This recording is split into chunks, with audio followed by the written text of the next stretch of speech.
Yes, you guys, I have 7 kids, 7 different baby daddies. Yeah.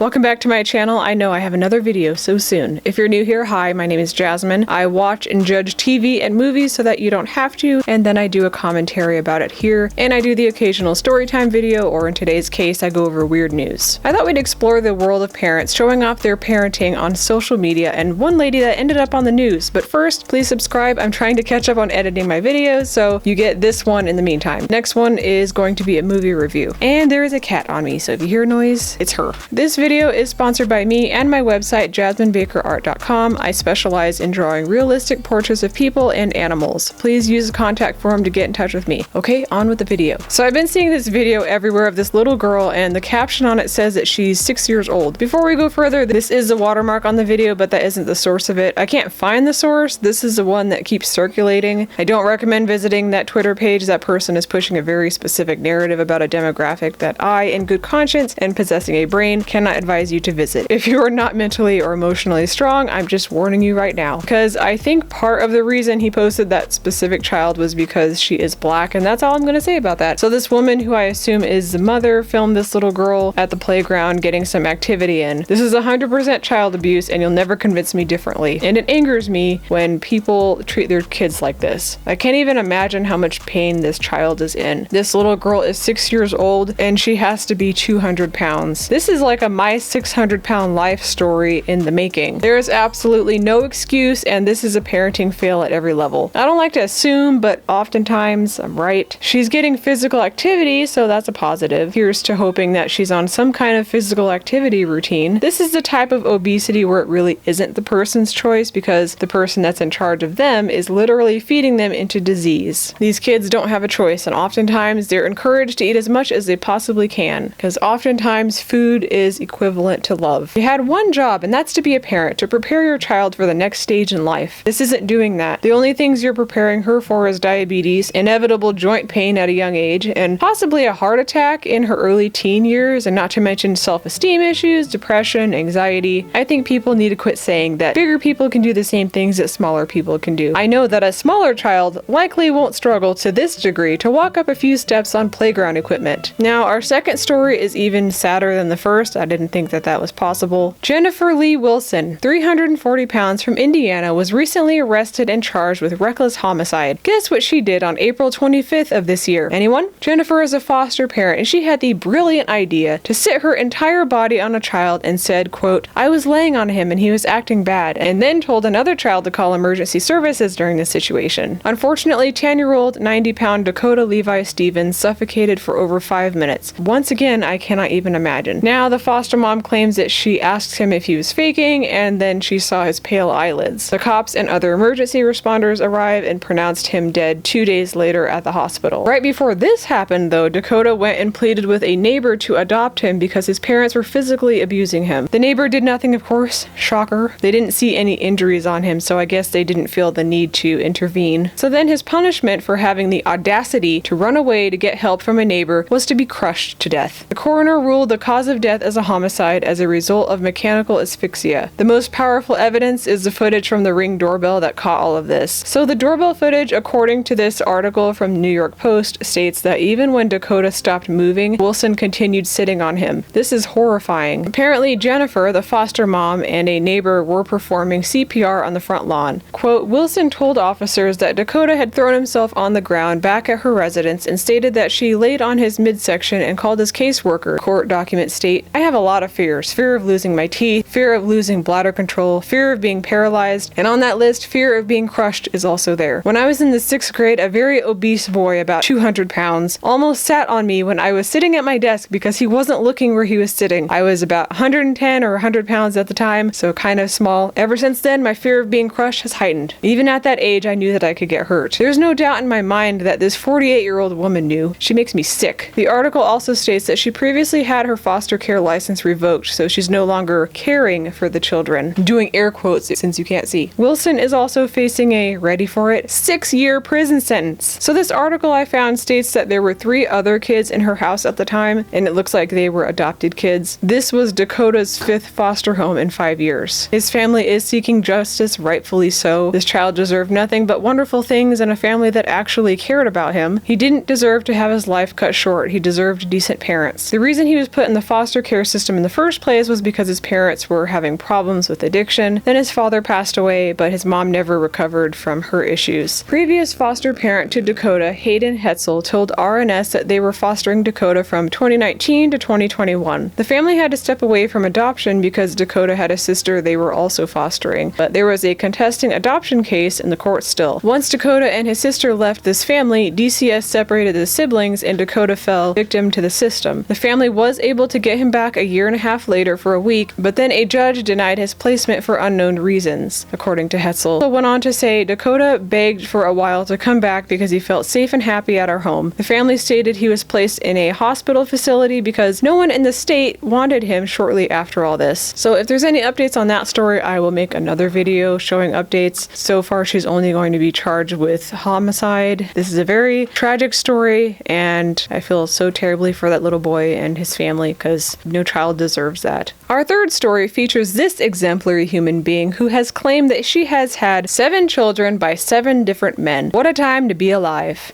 Okay, you guys, yes. I am a mother of 7 kids. 7 kids. I had my first child at 14 years old. Yes, I had my first child at 14 years old. I do not regret it. He is well, healthy, and he's 19 right now. God, praise God. Yes, you guys, I have 7 kids, 7 different baby daddies. Yeah, 7 different baby daddies. I heard it. You heard it right here. 7 different baby daddies, 7 kids. Had my first child at age 14. Meet Black Beauty _235, who has over 37,000 followers on TikTok. Her content consists of flaunting the $3,000 per month in food stamps for herself and her 7 children. I don't know her name. I also don't care. She is so proud of it. Unapologetically. Yes, and I do receive 3,000 in EBT food stamps. Yes. We are so happy. We are so blessed. We are very thankful. Yes, we are happy where we're at in life right now. Yes. Like I said, it's going to be haters. You know, people going to be jealous and all that. Y'all can keep y'all little comments. But at the end of the day, my kids are taken care of. That all that matters, okay? That's it. We ain't worried about y'all. Peace. Now, this could all be a huge troll. You know how people like to rage bait on TikTok. Let's entertain the idea that she's not kidding, shall we? She had her first kid at 14. That makes you a victim, ma'am. I'm sorry that happened to you at such a young age, being forced to transition to the very adult behavior of motherhood not long after puberty, I'm guessing. She said her first son is 19, so that makes her out to be about 33 years old. I can't picture being a parent at 31. How on earth was a teenager doing it? And it looks like now that she's an adult, she's just giving birth to get money. Could never be me. Oh, I'm poor. Let me just bring an entire human being into this cruel world and live off the government. Y'all, I'm single and child-free, and I remember when I worked full-time at the call center, I paid so many taxes. One time I got my commission check and I'd gotten a pretty large bonus. It was less than $1,000, but they took $637 out of that paycheck for taxes and benefits. I'm still mad about it to this day. So that's my punishment for not wanting to be a parent. And this lady is out here hee-hawing, dancing it out on TikTok on your tax dollars. Let that sink in. I'm going to be very real. This woman is a joke, and yet it's not funny. It's perpetuating a stereotype that we're loud, on welfare, and have kids by multiple different men. Can you catch the drift of the stereotype I'm referring to? Words cannot express how much privilege this woman has, if this is in fact true. $3,000 a month and still buying garbage. Lots of frozen packaged food, crackers, frozen pizza, chips, juice, cheap ramen. First of all, how dare you? That isn't even proper ramen. There's a lot of Karens on our page. We don't care about you, Karen. We don't care. We can care less. We're eating good. We're living good. We don't care about the Karens, okay? What you gotta say, son?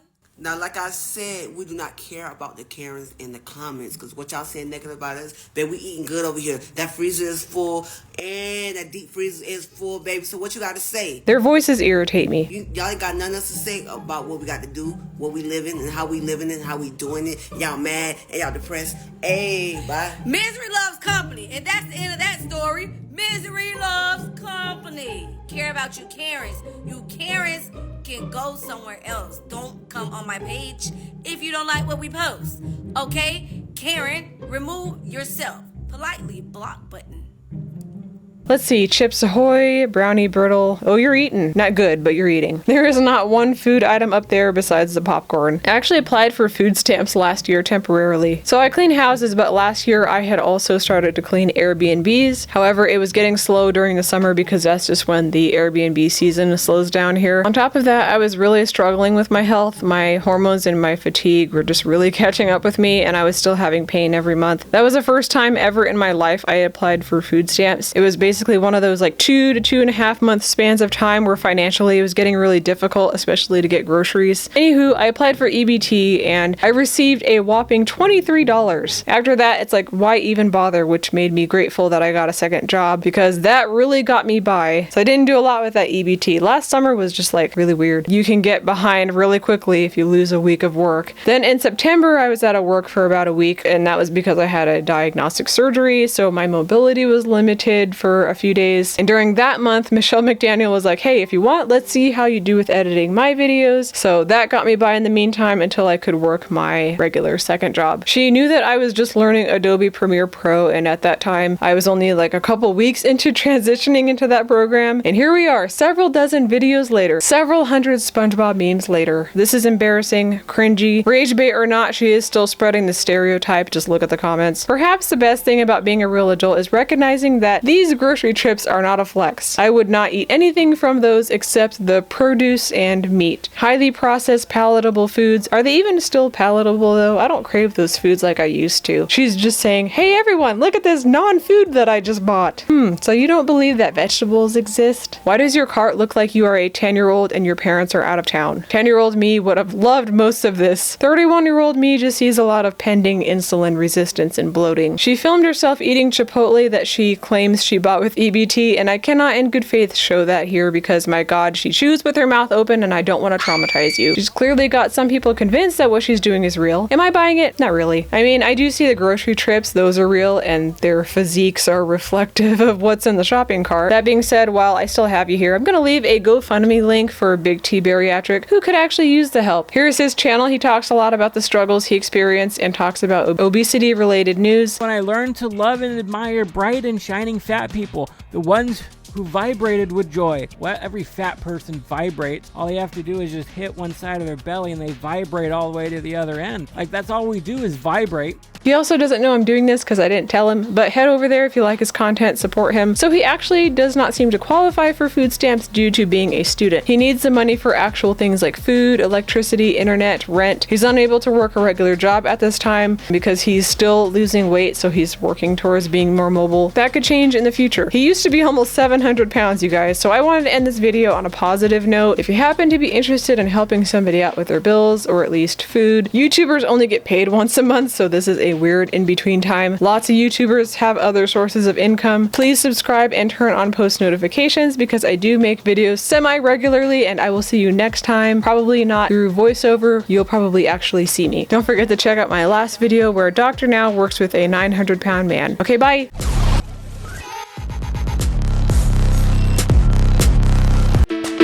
Because there can only be one champion, there can never be two.